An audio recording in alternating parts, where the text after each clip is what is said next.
Desde nuestros inicios como sociedad, al no saber lo que se oculta en el vasto y desconocido cosmos, nuestra imaginación ha creado relatos de criaturas alienígenas místicas, dioses para nombrar planetas, seres de otro mundo que desafían los límites de la comprensión humana y muchos misterios más.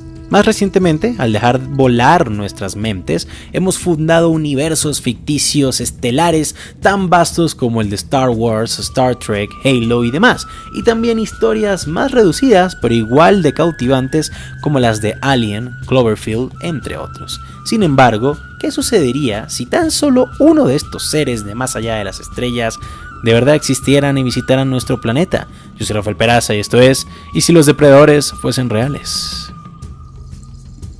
Imaginemos un universo donde la caza no es solo una actividad humana, sino una competición interplanetaria donde la supremacía se demuestra a través de la astucia y la fuerza. En ese escenario, los cielos de la Tierra se convierten en un campo de batalla cósmico, donde depredadores de dimensiones inimaginables llegan en búsqueda de sus presas. En este video nos sumergiremos en las implicaciones sociológicas, políticas y psicológicas de coexistir con seres que no solo son ajenos a nuestra biología, sino que también poseen una tecnología y habilidades que desafían todo lo que conocemos. Pero antes, ¿qué son los depredadores? ¿Cómo se gobiernan? ¿Y de dónde vienen? Gran parte del por qué estas criaturas son tan llamativas en las películas es su misticismo. Poco se explora sobre su origen, y lo que los humanos sabemos es solo lo que se observa en su comportamiento. Aún así, algunas cosas sí se han especificado a lo largo del tiempo y en las varias novelas gráficas sobre estos cazadores que se han hecho fuera de las películas. Por ejemplo, sabemos que el nombre de su especie es Yautja. Estos son los descendientes de otra especie que fue esclavizada por invasores alienígenas mucho más avanzados, pero que al final estos se rebelaron violentamente, mataron a casi todos sus captores y terminaron adoptando su tecnología, la que actualmente usan. Gracias a que la violencia les dio su libertad, es bajo esta que se rigen y gobiernan. Su planeta es Yautja Prime, pero son principalmente una especie nómada e interplanetaria. Estos tienen siglos visitando nuestro planeta, disfrutando de la cacería de grandes guerreros antiguos como espartanos, samuráis, ninjas, legionarios romanos, vikingos, berserkers y demás humanos estudiados y etiquetados como presas dignas para ellos. Bautizado por sus presas humanas como depredadores, estos son seres nómadas y cazadores por naturaleza. En lo más alto de su sociedad se encuentran los Yautja Élite, individuos venerados por su habilidad suprema en la caza y su astucia táctica. Estos líderes ostentan un estatus que va más allá de la mera destreza física, la capacidad de liderar cacerías exitosas y mantener el equilibrio en un mundo donde la competencia es feroz. Todo esto los eleva a un estatus casi divino entre su propia especie. Debajo de los élite existe una estratificación basada en la experiencia y los logros. Los Hunters constituyen la clase dominante, guerreros probados que han demostrado su valía en numerosas cacerías y han cosechado trofeos innumerables. La adquisición de esos trofeos no solo sirve como indicador de habilidad, sino también como medio para ascender en la jerarquía social, ya que cada trofeo es una manifestación tangible de la supremacía individual de estos. En contraste, los Youngbloods o los sangre joven representan a la generación más joven y ansiosa de depredadores, ávidos por demostrar su valía en el campo de batalla. Aunque carecen de la experiencia acumulada por sus mayores, su vigor y ambición los convierte en una fuerza poderosa y en una amenaza potencial para la estabilidad jerárquica establecida. La sociedad de los depredadores se rige por un código de honor intrincado que dicta las reglas de la caza y establece los parámetros de la interacción entre individuos. Este código, transmitido de generación en generación, encapsula los valores fundamentales de la especie, como la lealtad hacia el clan, el respeto por la presa, la meritocracia bélica y la importancia de la autosuperación continua. Esta jerarquía compleja y arraigada en la cultura depredadora, nombre que se le puso por los humanos que ellos cazaban, moldea la dinámica social y la interacción entre individuos. La caza se convierte no solo en una actividad física, sino en una expresión de estatus y honor. En este complejo cosmos, la política y la jerarquía de los depredadores dan forma a un mundo donde la supremacía se gana a través de la habilidad y la destreza, y donde la caza es más que una necesidad biológica. Es un rito cultural que define la esencia misma de su existencia interplanetaria. Al explorar su sociedad no podemos evitar percibir similitudes fascinantes con las estructuras sociales, las tradicionales y culturales de nuestro propio planeta. Ejemplos como la estricta jerarquía y los códigos de honor presentes en la sociedad depredadora evocan fuertes parecidos con las antiguas tradiciones samuráis de Japón. Al igual que los guerreros samuráis, los depredadores valoran la lealtad, el respeto y la autosuperación, elementos que han sido venerados en las enseñanzas del Bushido. Además de esto, en caso de que su cacería sea un fracaso, muchos de estos también recurren al exilio o al suicidio, tal cual como lo hacían los samuráis. Otro ejemplo es la práctica de la caza ritualística, en especial como momento clave para pasar de joven a adulto. Paralelos interesantes con las culturas nativoamericanas del norte como los Navajo o los Iroquois, donde la caza no solo era una fuente de sustento, sino también un acto ritual imbuido de significado espiritual. La conexión entre la caza y la identidad cultural resuena tanto en las tradiciones terrestres como en la sociedad depredadora. Otro aspecto comparable con culturas humanas antiguas es la importancia del clan y de la ascendencia en la sociedad depredadora, que refleja reminiscencias de las antiguas estructuras de clan vikingas. El más fuerte es el que gobierna, no el hijo del rey. Los lazos familiares y la lealtad del grupo son fundamentales, y el prestigio se hereda y se gana a través de hazañas notables en el campo de batalla, no por quién era tu padre. Otra similitud con la humanidad que tienen los depredadores es el deseo de explorar, expandirse y conquistar, con la pequeña diferencia de que estos tienen naves y armas mucho más modernas a las que nosotros podemos desarrollar a día de hoy. La tecnología avanzada de los depredadores, como su camuflaje óptico y sofisticados armamentos, les confiere una ventaja táctica bastante grande. Su habilidad para desplazarse sin ser detectados podría potencialmente permitir una invasión silenciosa, secreta y que nos destruya desde adentro, dejando a la humanidad inconsciente de su llegada hasta que sea demasiado tarde. Sin embargo, esta posibilidad se ve mitigada por la capacidad tecnológica de nosotros mismos, la humanidad, para detectar fenómenos inusuales y la constante vigilancia en la era moderna. Si nos invadiera esta especie, más temprano que tarde nos daríamos cuenta de que algo raro está pasando, y apenas podamos documentar un ataque depredador y unir los puntos con las evidencias de anteriores acontecimientos similares, el elemento de la sorpresa del enemigo desaparece. Ya hablando como tal del caso en que esta especie exista, la verdad me encuentro un poco conflictuado con la posibilidad de una invasión depredadora a la Tierra. La sociedad de esta especie es gobernada por un código de caza y honor, de combate uno a uno, de campañas de caza o batallas con pocos pero muy fuertes individuos. Nada como una guerra a gran escala donde la mayoría de las muertes fueran ejecutadas por tanques, aviones, naves, barcos o demás artilugios. Para ellos no hay honor en ese tipo de derramamiento de sangre. No cazan a sus presas para quitarles sus propiedades, tierras, títulos o recursos. Lo hacen por el simple hecho de que pueden, de que deben mostrar que son más aptos y fuertes.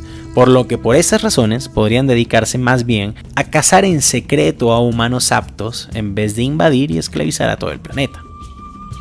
En resumidas cuentas, aunque la invasión depredadora pueda ser concebida como una narrativa fascinante en el ámbito de la ficción, la realidad de tal evento es altamente improbable. Los límites de la física y la distancia interestelar, más los aparentes muy reducidos números de los Yautja, plantean barreras formidables para la realización de una invasión en el sentido convencional a gran escala de nuestro planeta. La única razón por la que creo que los depredadores optarían por una aniquilación o esclavización humana total sería que al cazarnos y estudiarnos se dieran cuenta que ya la humanidad en general no es la especie guerrera que por siglos han enfrentado, que nuestros avances, progreso y en especial comodidad nos han hecho débiles y que ya no somos presas dignas. Pero con la existencia de aún muchas personas maestras en disciplinas bélicas, con nuestros avances en armas personales y en entrenamientos físicos, dudo que en algún momento estos invasores alienígenas se cansen de cazarnos. Y hablando de eso, en un mundo donde los guerreros legendarios y héroes épicos son relatos del pasado, la pregunta fundamental surge: ¿a quiénes dirigirían los depredadores su mirada en búsqueda de desafíos y trofeos? Ante la falta de vikingos, samuráis, espartanos, guerreros pumas y demás, los depredadores podrían dirigir su atención hacia mentes maestras y líderes estratégicos que demuestren habilidades tácticas exponenciales y un gran número de cuerpos protegiéndolos. Los individuos con agudeza mental y la capacidad de orquestar movimientos estratégicos podrían representar presas valiosas en la caza interplanetaria. Incluso el simple hecho de cazar a un presidente o un líder militar altamente protegido podría convertirse en un alto reto para nuestros cazadores. Sí, es verdad. Tal vez Joe Biden, por ejemplo, presidente de Estados Unidos al momento que estoy grabando esto, no sea físicamente un gran y digno objetivo, pero el tener que burlar la seguridad de la persona mejor protegida del mundo sí sería un gran reto. Aunque ya no hayan grandes guerreros mitológicos o históricos, aptos de hasta enfrentarse a dioses y de carácter legendario como Lu Bu, Aquiles, Ragnar Lothbrok, Hércules, el rey Arturo, Simo Haija y muchos más, en un mundo actual donde el rendimiento físico alcanza nuevas alturas, los atletas y deportistas de élite podrían convertirse en presas atractivas para los depredadores. Su agilidad, resistencia y habilidades físicas excepcionales podrían ofrecer un desafío significativo. Incluso en ausencia de guerreros tradicionales, sería interesante ver a Erling Haaland o a Brock Lesnar o hasta a LeBron James luchando contra un depredador, ¿no creen? Incluso aquellas personas que ejercitan especialmente su mente y que buscan todo tipo de avances tecnológicos podrían ser presas dignas. En la era digital, donde el poder reside en la tecnología y la innovación, los depredadores podrían centrar su atención en innovadores tecnológicos y científicos destacados, aquellos que lideran avances en campos como inteligencia artificial, exploración espacial o medicina podrían ser considerados presas dignas de una caza intergaláctica y hasta posibles amenazas en contra de sus más grandes ventajas contra nosotros, la tecnología. Este cambio en el enfoque de las presas refleja la evolución de nuestras sociedades hacia una era donde la excelencia ya no se mide solo en términos de fuerza bruta, sino en la capacidad de innovar, liderar y crear. La caza interplanetaria de los depredadores en este contexto se convertiría en un desafío que va más allá de la simple confrontación física, abarcando dimensiones intelectuales, estratégicas y éticas. Al final, recordemos que la verdadera fuerza de la humanidad radica en su diversidad y capacidad para adaptarse, pero también en el deseo de conocer, de poder que si se transforma en llegar a derrotar a uno de estos invasores, ¿qué terminaría logrando entonces? ¿Quién creen ustedes que mataría al primer depredador? Y si lo logramos, ¿podríamos quedarnos con su tecnología? ¿Copiaríamos sus naves espaciales? ¿Aprenderíamos de su planeta y cómo llegar? Si tenemos mucho tiempo siendo cazados, ¿buscaríamos venganza?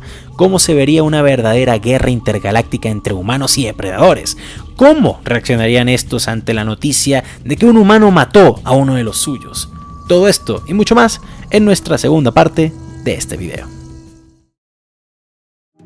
La idea de enfrentarse a los depredadores, no solo como presas intentando sobrevivir, sino con el objetivo de derrotarlos y usarlos como fuentes potenciales de tecnología avanzada, plantea interrogantes muy interesantes sobre la posibilidad de realizar ingeniería inversa en sus artefactos de guerra y naves espaciales. Incluso al tener cero conocimiento previo sobre su tecnología, el solo estudiarla, analizarla, desarmarla y experimentar en general con ella, haría que poco a poco la comprendiéramos mejor hasta el punto de poder usarla y replicarla. La barrera lingüística podría ser derribada, ya que expertos en idiomas y escrituras han logrado traducir la mayoría de muchas lenguas antiguas perdidas con muy poco material, y lo mismo podría hacerse con el idioma Yautja. Pero lo más complicado sin duda alguna no sería esto, sino el matar, o mejor aún, capturar a un depredador. No todos somos Arnold Schwarzenegger en los 80s, ni tenemos el poder del guión de nuestro lado. Lograr cazar al cazador sería una tarea titánica. Estamos hablando de la máquina biológica asesina más letal y mejor entrenada de toda la galaxia, y no solo habría que derrotarla, sino en primer lugar engañarla para que ésta caiga en una trampa en donde pueda ser derrotada. No es como que los Yautja marquen en el calendario terrícola cuando vendrían de safari, ni mucho menos que les manden una carta de invitación a la cacería a sus víctimas. No tenemos ni la menor idea de cómo es el proceso de selección de presas de estos invasores, y aunque tal vez luego de decenas de ataques, al estos estar enterados que la humanidad en general conoce de su existencia y estamos abiertos a un duelo directo como nuevo reto, de todas formas ellos tomarían medidas para que, en el raro caso de que perdieran tanto sus armas como sus naves se autodestruyan. Pero digamos que por puro chance, ya sea pues el poder del guión o un mal cálculo depredador, si logramos derrotar a uno de estos, y no solo derrotarlo, sino hasta capturarlo, que luego de años de pánico masivo por nunca saber quién, ni cuándo, ni dónde sería el siguiente ataque de estos sanguinarios alienígenas, un humano o un grupo de estos logre vencer al primer Yautja y quedarnos con su tecnología. ¿Qué pasaría entonces? Pues veámoslo.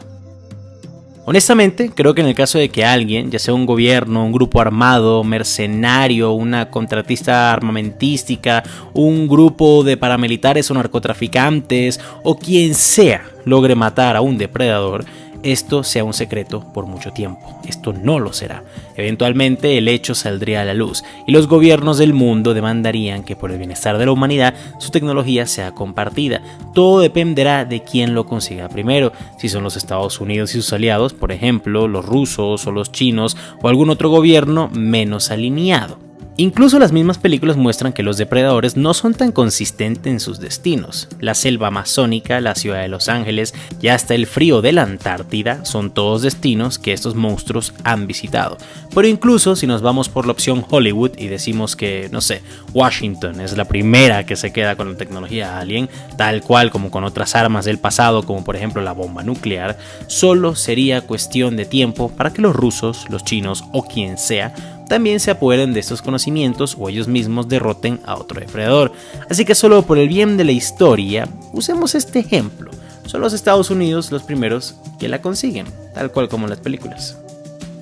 El apoderarse de sus naves y artefactos no es garantía realmente de que rápidamente podamos usarla. La ingeniería inversa de los artefactos alienígenas requeriría una conversión profunda de principios físicos y tecnológicos que podrían estar más allá de nuestro alcance actual.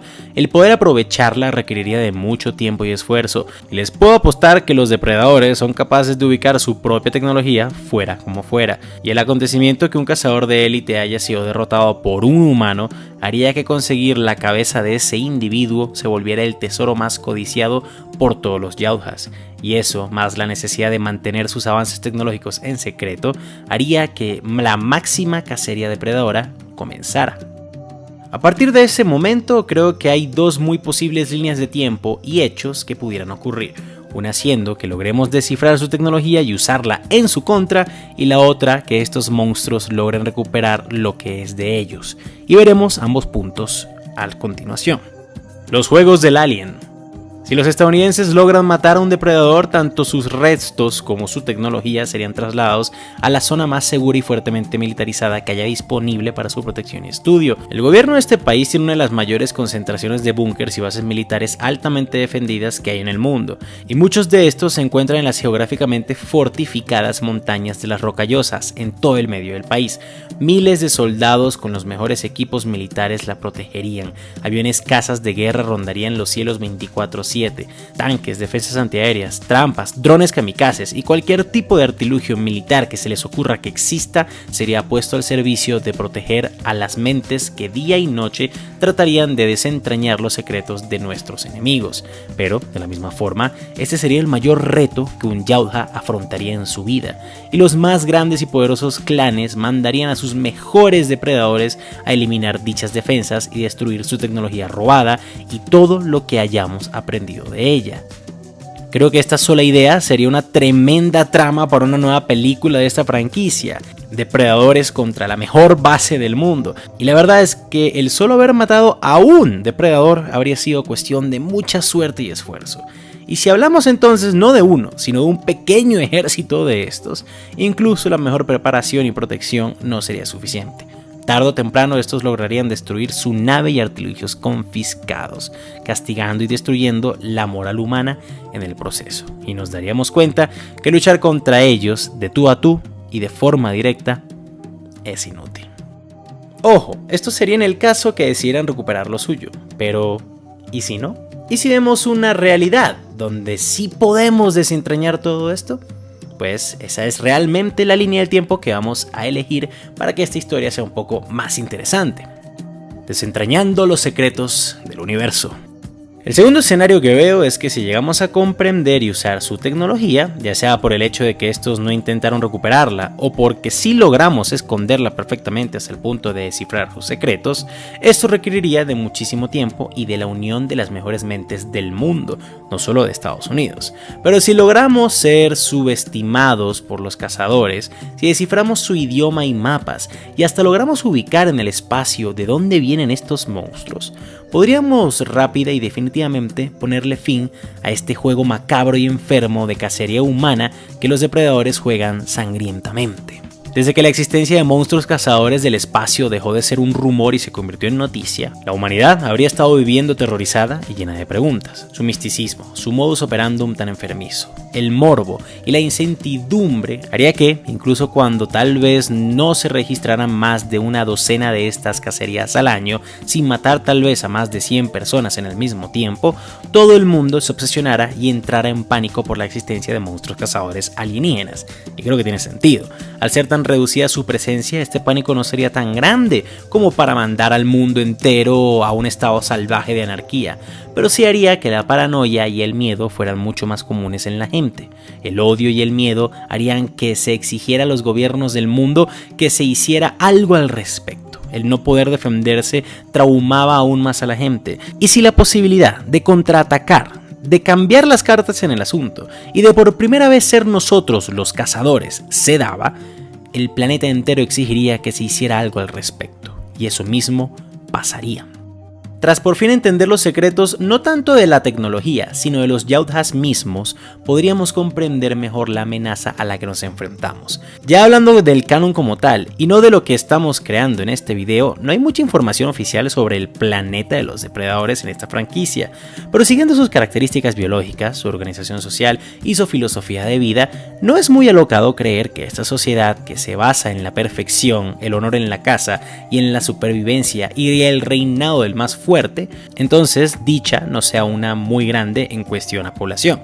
Ya volviendo al video, al descifrar el idioma y toda la base de datos de los depredadores, al investigar y averiguar que sus números no son mayores, digamos, a los 2 millones de individuos y que no poseen defensas espaciales ni armas de destrucción masiva, por lo que estas no son honorables, entonces un ataque directo a su planeta por nuestra parte podría ser una posibilidad.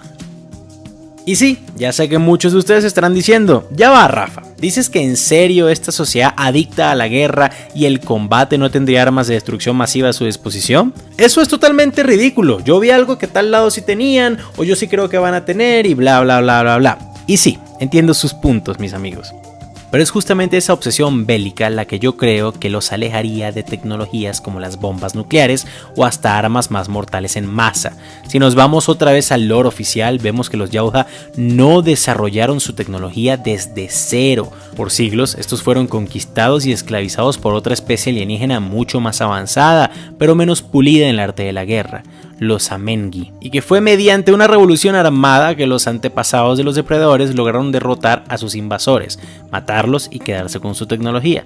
Si los Amengi no eran tan bélicos y de paso no destruyeron ni atacaron con armas de destrucción masiva a los predepredadores en un planeta que no era el suyo cuando estaban perdiendo el control del mismo, creo entonces que es razonable decir que los Amengi no le heredaron estas armas masivas de destrucción a los Yautjas. Y si luego de milenios los Yautja no habían avanzado tanto la tecnología de la raza que los invadió, más que su tipo de guerra siempre ha sido de combate directo y honor, y no hay nada de honorable ni de directo en el uso de armas como bombas atómicas, y al aprovechar mucho la base de datos de la nave capturada y no ver nada sobre armas de destrucción masiva, entonces y solo entonces la humanidad estaría más que impaciente de pegarle una visita inesperada al tormento alien que nos ha mortificado la vida por tantos años ya. La guerra humano-Yautja estaría por comenzar. Pero el final de esta historia es para la última parte de esta serie. Que no se preocupen, porque ya será muy pronto publicada. Por años y utilizando la nueva tecnología de viajes interestelares que aprendieron de la nave enemiga, los Estados Unidos y sus aliados trabajarían en una nave espacial capaz de cargar bombas nucleares y proyectar poder sobre el enemigo. Los líderes de las mayores potencias militares del mundo deciden que la idea era negociar un cese a las cacerías Yautjas en la Tierra y aprender más sobre el enemigo.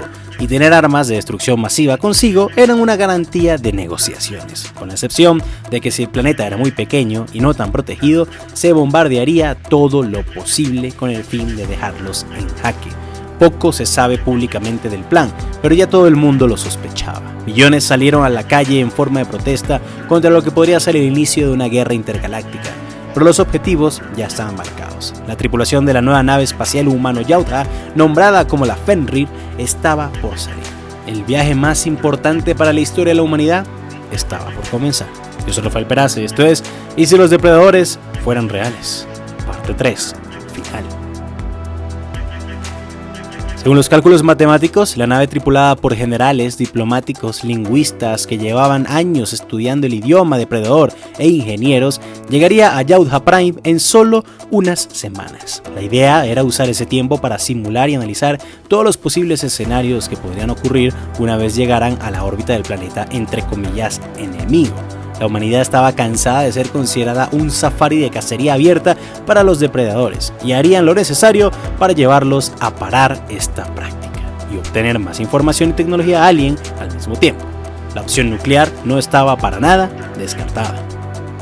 Cuando por fin llegan a Yautja Prime, resulta ser que el planeta no era el origen real del depredador que lograron matar, sino que este venía de una de sus lunas. Esta era del tamaño del planeta Mercurio, no muy grande, pero tampoco tan pequeña, y tenía su propia atmósfera también, una muy similar a la luna Titán de Saturno, pero en vez de congelada, esta era muy caliente. Más de 40 grados en promedio leían los termómetros de la nave. Cuando se escanea la superficie del planeta, no hay lecturas de formas de vida, pero sí las hay en la luna, así que la misión sigue. Orbitando la luna, se envía el primer mensaje con el objetivo de contactar a los depredadores y dialogar. Este es ignorado. Un segundo mensaje, ignorado de nuevo. El nivel de tensión en la Fenrir no podía ser mayor.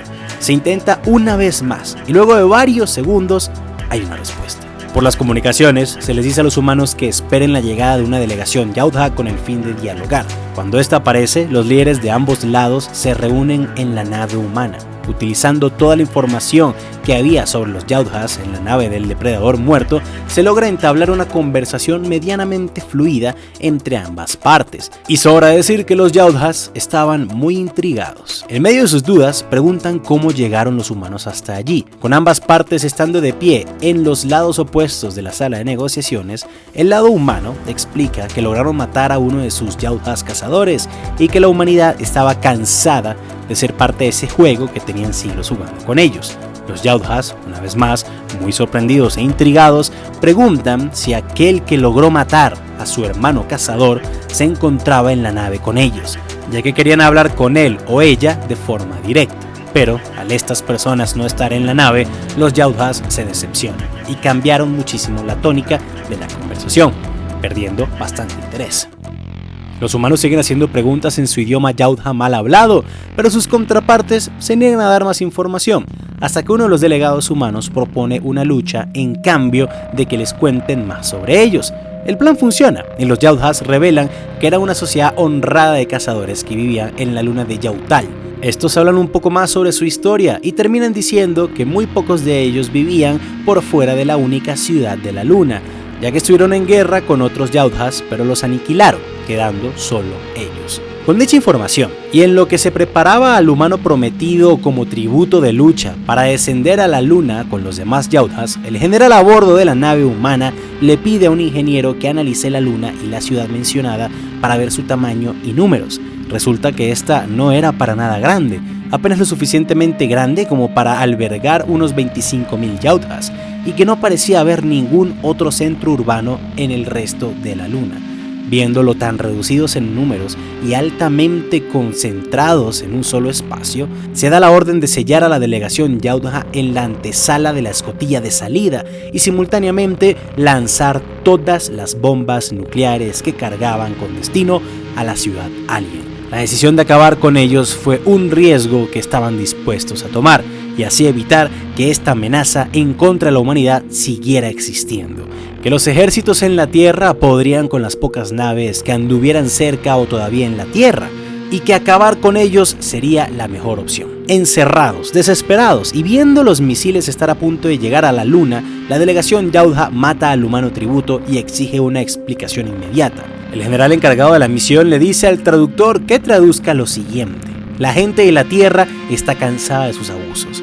Vinimos aquí a negociar, pero al ver lo patéticamente pequeña que es su sociedad y al no haber más registros de otras lunas o planetas en la base de datos de la nave capturada, decidimos que lo mejor para la seguridad de nuestra gente era acabar por completo con ustedes. Se metieron con el planeta equivocado y su minúscula sociedad llegó a su fin. El líder Yautja parece reírse y dice lo siguiente: ¿minúscula sociedad? ¿Única luna y planeta? Es cierto, nosotros los Yautjas de Yautal somos pequeños, pero solo somos una de cientos de sociedades cazadoras que decidieron dejar atrás el yugo de las comunidades militares de Yautja Prime para vivir honradamente a través de la cacería y el deporte. Sus problemas apenas comienzan, patéticos humanos.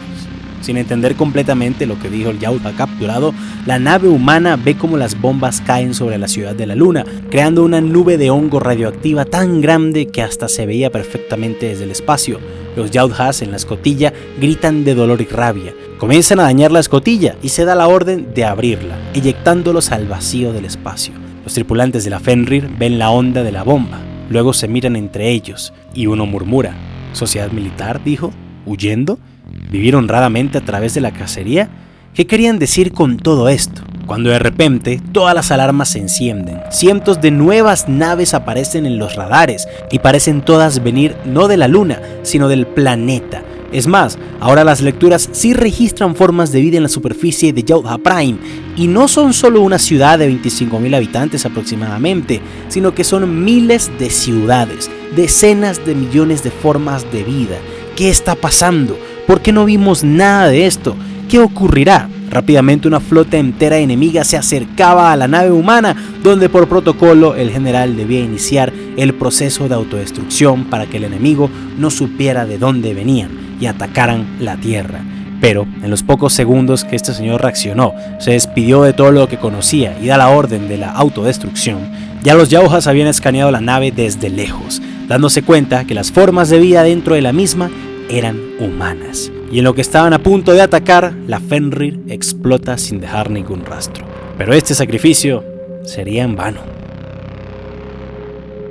Resulta ser que la Fenrir no pudo ver todos los Yautjas que habían en Yautja Prime debido a que el sistema de defensas del mismo estaba equipado con la misma tecnología de camuflaje que utilizan sus cazadores, que los hacían totalmente invisibles a los radares y al ojo humano.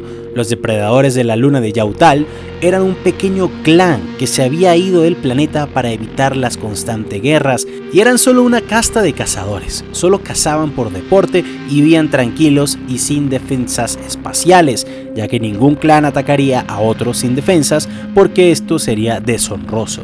En sus naves nada más tenían información propia, ya que si era capturada por un clan militar rival y estos veían información de otros clanes, podían pensar que la luna de Yautal estaba conspirando contra ellos. El problema es que al solo tener información de Yautal, los humanos pensaron que eran una sola especie, una sociedad única, y que la palabra sociedad en Yautja que habían aprendido significaba justamente eso, sociedad.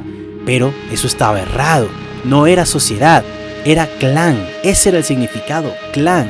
Y ahora se habían ganado ser el objetivo número uno de todos esos clanes que estaban en el planeta y acababan de presenciar el deshonroso y en sus ojos sin provocación ataque humano a uno de sus clanes, y las castas militares no estaban nada contentas.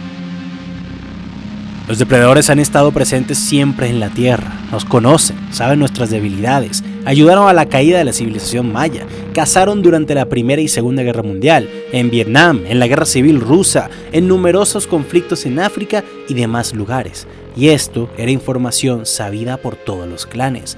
No todos los clanes tenían casas militares, equipadas con armaduras mucho más avanzadas, similares a la de los Spartans en Halo, y con ejércitos activos, pero los que sí tenían, que seguían siendo bastantes, decidieron no dejar el genocidio de Yautal sin justicia. Tal vez no eran clanes aliados o hermanos, pero seguían siendo Yautjas, y esa especie que veían como solo digna de ser cazada, es decir, los humanos, ahora tenía tecnología avanzada capaz de viajar por las estrellas y atacarlos directamente, y no de una forma honrada, sino engañando y atacando por sorpresa. Ante los ojos de los Yautjas, la humanidad ya no merecía ser cazada, sino exterminada. La llegada Yautja a la Tierra sería descrita por todo el mundo como el mismísimo apocalipsis, cayendo sobre la humanidad sin ningún tipo de defensa satelital y con tan solo un segundo prototipo de nave siendo construido. Las naves Yautjas atacaban desde el espacio, buscando neutralizar todas las defensas terrestres terrícolas posibles. Escuadrones élite de la casta militar fueron enviados a los centros urbanos más grandes en el planeta, plantando así cientos de artefactos de autodestrucción. Una masiva bomba que requiere de un Yautja kamikaze que la plante y luego la accione. Los depredadores cazadores cuentan con una versión menor de esta, pero los de la casta militar poseen una mucho más poderosa y destructiva que tiene un efecto hasta mayor a las bombas nucleares comunes que la humanidad usa. La Tierra se volvería un campo de batalla global, una gran guerra de guerrillas estaría por comenzar, pero creo que todos sabemos que no hace falta un video más de este tema para saber cuál sería el resultado de ese conflicto. Y bueno, mis amigas y amigos, por fin le damos fin a esta serie de qué tal si los Yautjas o los depredadores fueran reales. Un poco diferente, algo que no acostumbro tal vez, por lo menos el estilo de narrativa, pero bueno, siempre hay que intentar nuevas versiones, nuevos cuentos, nuevas historias. Espero les haya gustado muchísimo, tal vez en un futuro la continúe, puede ser que no. Creo que se han dado cuenta que ese es el caso para muchas de nuestras historias, pero al final todo también depende, no solamente si a mí me gustan o no escribirlas, o si a ustedes les gusta o no, sino tristemente gran parte de lo que tengo que tener en cuenta es si tiene bastantes visitas. Y bueno, como podrán ver, no siempre es el caso, ni para esta serie ni para muchas otras. Si por casualidad estos videos se vuelven virales y comienzan a tener bastantes reproducciones, claro que puedo hacer una nueva versión, claro que puedo seguir la historia y podríamos hasta hablar de lo que sería ese mundo posapocalíptico en la Tierra, donde los humanos que sobreviven luchan al mejor estilo de Terminator contra sus ocupantes depredadores, ¿no? Pero por ahora, bueno, cuéntame qué te pareció la historia, coméntalo en la parte de abajo. Como siempre les digo, un like, suscribirte si eres nuevo en el canal para que veas muchísimas cosas más. Y todas esas cosas que siempre les decimos los youtubers que hagan, ayudan demasiado al canal. Pero realmente lo que más ayuda es si nos apoyas directamente por Patreon, donde podrás donarnos la cantidad de dinero que desees mensualmente o incluso una sola vez. También te dejo el link a esto en la descripción. Muchísimas gracias por ver el video, por compartirlo con los demás y sin nada más que agregar, yo fui Rafael Peraza para el Baúl de los Conocimientos Inútiles y que tengan muy buen día.